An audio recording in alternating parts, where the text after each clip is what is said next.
Welcome or welcome back to my channel. Hi, I'm Abby. Today we're going to talk about how you can get an A star in A-level psychology. I received my results last week and I got an A star in psychology. I got 86% overall, and today I'm going to discuss everything that I did, my strategy. I did the AQA exam board. I love psychology. I could talk about it for days. I can't recommend it to you enough, but we're going to keep this video concise, straight to the point. Grab a pen, grab some paper, or whip up a notes app on your phone or your laptop, and let's get on with it. Like and subscribe. Make sure you watch till the end to find out how you can get my essay plans. If I'm looking over here, it's because I have written notes here, so just wanted to put that out there. Before you start A-level psychology, get curious. I had a summer project to do. Watch a YouTube video on something you're interested about in psychology. Engage with podcasts, engage with news about psychology. Think about the things that you've always wanted to know. Why are people different? Why do we think the way we do? Why do people act in certain ways? So make sure you have the right textbooks. I would recommend the Cara Flanagan ones. In my sixth form, we used the A5 revision guide versions, and these were definitely a lot more concise, and I think they are a lot less waffly, and they are just laid out much better than the full A4 textbook versions. So I'd recommend getting those instead, or if you have to get the textbook, get both the revision guide and the textbook. Point number 2, psychology lessons. In the lesson, the goal is to understand what's going on. You don't want to be focusing on getting really perfect notes. Just focus on listening to whatever your teacher is saying. Try and get an understanding of what's going on so you could articulate it yourself and you could explain it to a friend. And also, don't worry about statistics or names of researchers, because you can do that when you revise. Just focus on the concepts. In year 13, my teacher did 2 topics per lesson. What I did, which really helped, is before the lesson I would go on YouTube and search up the topic summary from Psych Boost, just so I would kind of had a baseline understanding, and then when I went into the lesson, those neural pathways had already started to form in my brain, so it was easier to strengthen them during the lesson, as you will probably learn when you do biopsychology. This means you can cognitively prime your brain for the information you're about to receive, and it will help you learn faster and be able to pick up and apply and use the information faster. Point 3, consolidation and revision. I really like psychology exams. I think the way AQA examines psychology at A-level is very predictable. You can clearly see when AO1, AO2, or AO3 is being examined. AO stands for assessment objective.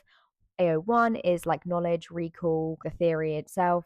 AO2 is application of that theory in a context that the exam will provide you, and then AO3 is evaluation, so weighing up strengths and limitations of a theory, explanation, discussion, etc. This predictable format makes it really, really lovely to revise because you can make this work to your benefit. So I will insert a picture of my essay plans here, but basically I have a column for AO1 and a column for AO2, and then I'm a visual learner, so in my head, revising from these and blurting these out and using the Feynman technique, which I'll talk about in a separate video, I could visualize these tables, and especially when I was trying to recall in an exam, my spatial memory could map which column, and this is how I present all of my essay plans, because it means that you can recall the AO1, the AO3, and both of them. People revise for psychology in different ways. Obviously you can do flashcards or another method that works for you, but I'd recommend making essay plans and from these revise from them. So blurt them, test yourself on them, use the Feynman technique, and then check your understanding against the essay plan. On my online shop, I've actually uploaded all of my A-star essay plans, so you can check those out if you'd like to buy them or if you're interested. But if you want to make your own, I would advise to collate multiple resources. So use the mark schemes, go on physics and maths tutor and find the topic that you're trying to make revision notes for, because sometimes the textbook information can be a little bit bland. At least that's what I found.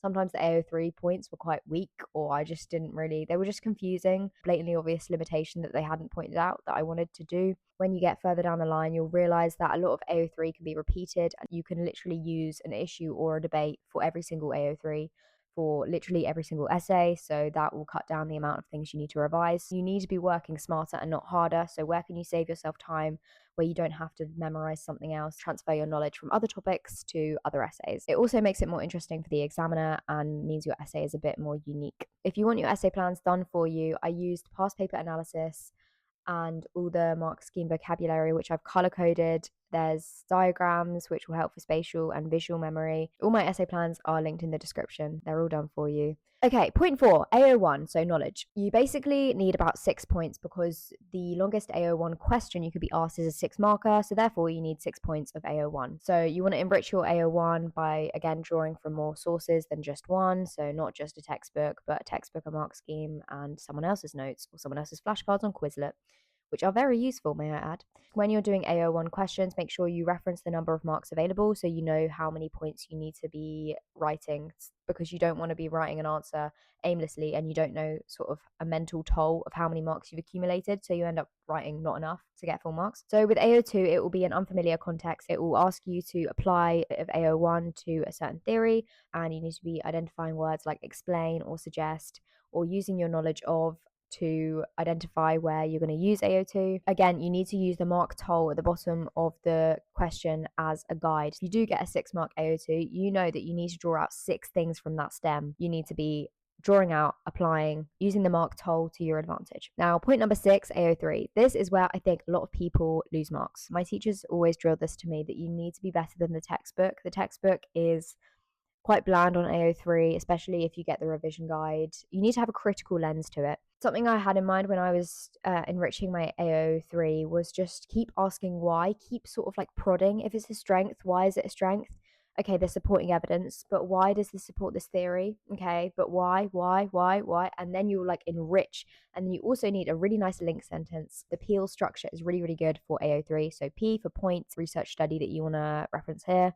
E for explain, or A for analyze. L is for link, and you basically want to wrap it up and add some nice wording like thus this shows the theory is holistic and scientifically rigorous or empirically backed. All of my essay structures and how to write good AO3 paragraphs are in my psychology revision guide, which you can buy down below. Basically, just have fun with AO3 is what I would say. Personalize it. If you're curious about a concept, having that initiative to follow it up and actually include that in your essay. Point number 7 is talking about my cheat codes. The main things that I think got me my A star. It's not settling for surface level anything, surface level AO1, surface level AO3. You need to be going deeper. So I think for me, it was my revision technique and also my past paper analysis for research methods, which really helped. Again, links below if you just want it all done for you. All the time I spent analyzing the past papers, you can buy it below. But I definitely think that improved my exam technique significantly, because I was able to spot frameworks and then I was able to just answer the question. The revision method that will honestly boost your grade in any subject you do is the Feynman method, or the Feynman technique. It's named after Feynman, who was a physicist. He could explain really complex topics in physics really well in really simple terms. So this is effectively what you want to be able to do. Essentially, the ability to be able to explain something to someone who doesn't know anything about whatever it is. So say you're trying to explain the authoritarian personality to someone who doesn't know what that is. So there's different ways you can use the Feynman technique. You can teach someone in person, you can say it aloud, you can say it in your head, which is called mental rehearsal. This is something I taught myself to do, which I will talk about in another video. This means it strengthens the neural pathways in your brain, and it also causes you to struggle, and that mental struggle is that forging of new neural connections in your brain. When you have to really think or like try and recall something, you need to sit with that struggle. And also the Feynman technique allows you to identify gaps in your learning where you need to definitely revise, run over again. Your understanding becomes really, really solid, and it means that whatever question you get, you're not really phased, because you know it like the back of your hand, because you can comprehensively explain it. Point number 8, optimizing your memory. You need to be using it like a weapon. You need to start training it. You need to start using it with skill and agility. So in my sixth form, we had 5 to 6 hours of active recall homework pretty much every week. We'd have pages and pages of research methods questions. Did not enjoy it that much at the time. However, it is proven to work. This is basically spaced repetition, and it allows you to overcome the forgetting curve. I'll put a picture of this here, but basically you want to be thinking about the frequency of times you go over a certain topic and not necessarily the duration in one period. So you don't want to spend 5 hours revising the same topic and then never revise it again and just assume that 5 hours was great. 5 weeks, once every week, your memory would be stronger, because it prevents the memory from decaying and it allows it to be retrieved from long-term into short-term memory.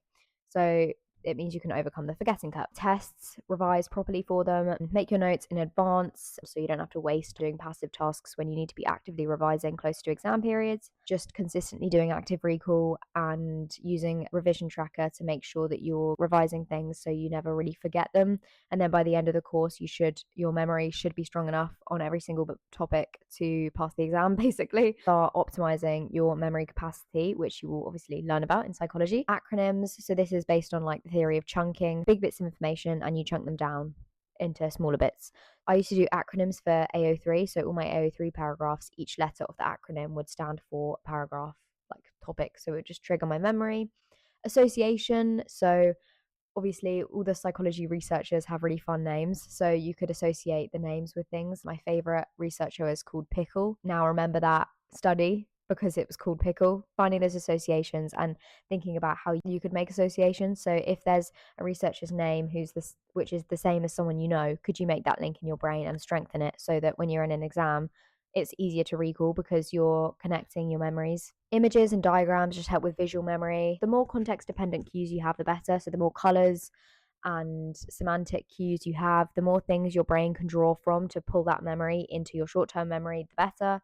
The spreadsheet tracker that I have linked below is a retrospective timetable, which means that you can plan your revision based on the speed at which your memory is decaying. So if you've revised something and then a week later you come back and you don't know it, you need to make sure that you prioritize that to revise. Whereas if there's another topic that you've been learning for longer and you know it even though you haven't gone over it in a while, it's because your memory is stronger and it's decaying less quickly. Okay, point number 9 is research methods. I shamelessly love research methods. The general consensus is research methods is very much a Marmite. You either love it or hate it, and you definitely need to nail research methods to be able to achieve the top grades. The main piece of advice I would give, basically need to internalize the identity that you are a researcher, you're a psychologist, and you need to speak like one. You need to analyze studies like one. You need to look at evidence like a psychologist, like a researcher, and read the question. Every single word of the research methods questions is there for a reason. I've spent ages analyzing the past papers, and I've basically created frameworks for each kind of question type,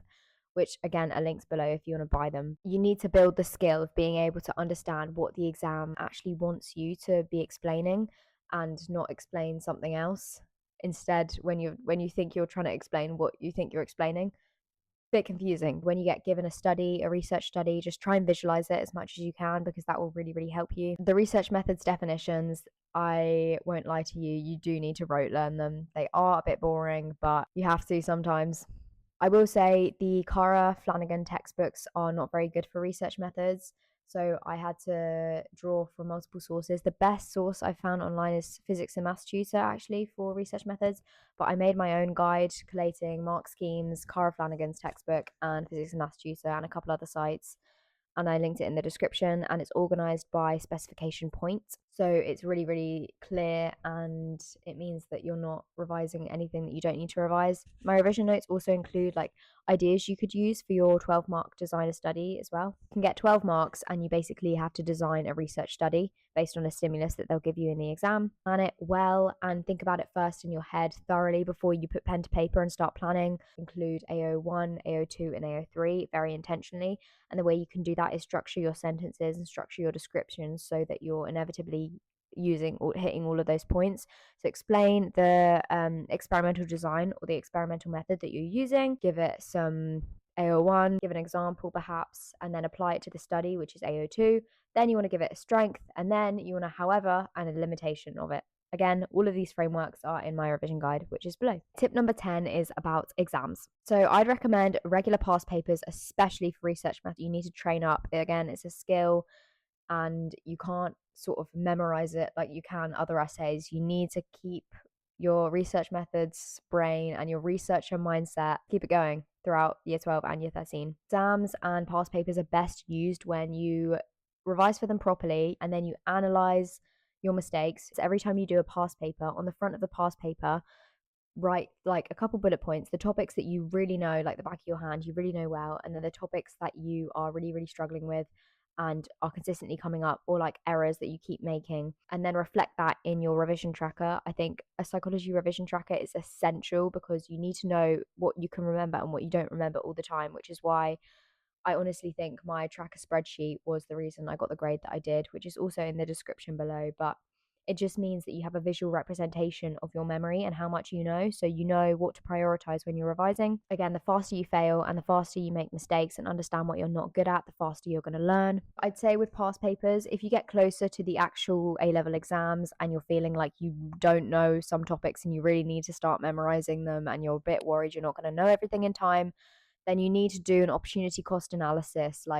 is it worth spending time doing a past paper, or is it more worth trying to memorize the stuff that you don't know? Okay, penultimate section, I want to talk about resources for psychology. So all of the resources that I'm going to mention will be linked in the description, so don't worry. The A5 revision guide I'd recommend. It's more concise and it's better organized than the full textbook version. In my sixth form, we annotated the textbook in class, so I'd have like little notes which I'd then follow up on. So if there was anything my teacher said or anything in the slides that I thought was like, oh, maybe that's worth researching, I was able to do that after the lesson. YouTube channels, I'd highly recommend Psych Boost. The videos are niche, but they can help if you want to do flipped learning. So flipped learning is where basically you sort of half teach yourself something before you do the lesson on that topic. And then when you go into the lesson, you learn it. So it's flipped topic summaries, and they're really speedy revision summaries. Bear it in mind, I absolutely love his channel. He's so concise, he's so articulate, his videos are consistently of a really, really high standard. And if you want a really deep, thoughtful, in-depth insight and sort of like niche AO3, which you don't find pretty much anywhere else on the internet. And then these ones are kind of like extracurriculars, or they're also useful for personal statements. Books, for example, The Psychology of Money by Morgan Housel. Just trying to think of books that I'm reading. I'm reading The 21st Century Brain at the moment. There's so many psychology books out there, honestly. Podcasts, recommendation, Diary of a CEO. Recently, all the podcasts have been on AI, which isn't great, but if you go further back, there's lots of podcasts on attachment, and there's lots of neuroscientists that he interviews, which can be really helpful when you're doing like specific aspects of the course. The Psychology of Your 20s is a really good podcast. All in the Mind by BBC, and also like the legal stuff when law and psychology meet, that like interdisciplinary section and how that plays out. So maybe you could research into that. Make sure you check out my resources in the description if you want A-star essay plans, a research methods master guide, exam technique, all of that. I've spent 2 years doing it. I've done past paper analysis. So if you just want it all done for you, then it's all in the description, which I wish I had, but there we go. We live and learn. So like and subscribe if you found this video valuable. And yeah, I wish you all the best of luck with A-level psychology. Or if you're considering picking it, this is your sign that you should pick it. Even if you don't take it forward, it truly reshapes the way you interact with the world, see other people, gives you a new appreciation and a love and gratitude for your big brain. Honestly, great subject. Couldn't recommend it anymore. Yeah, stick around if you like psychology. I'm studying psychology at the University of Warwick. So if you want to subscribe and follow my journey, then. But thank you for your time, and I wish you all the best.